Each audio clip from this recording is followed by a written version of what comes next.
那耶稣因受苦大罪，就是定死个死刑。耶稣互人带到一个叫各各他，就是头甲碗的所在。伫伊的两边有两个犯人，甲伊同受定死个死刑。边边甲侪侪观众，是指伫伊两边的大侪人，拢去接伊，拄着伊讲，伊互当救别人，才无法度救伊家己。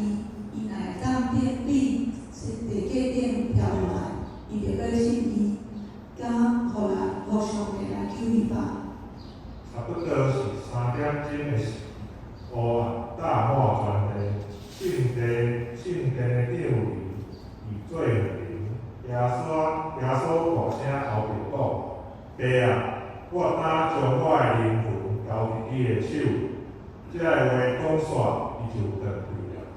伫迄时阵，先知以赛亚的话得到应验，伊实在担当咱的灵魂，陪咱的痛苦，伊为着咱的过失受伤，为着咱的罪过受害，伊担当平罚，咱得到平安；伊受鞭打，咱得到医好。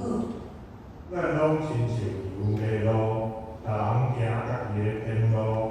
耶和华互咱众人的罪拢归伫伊身上，这位神是耶稣者已经为咱受死了。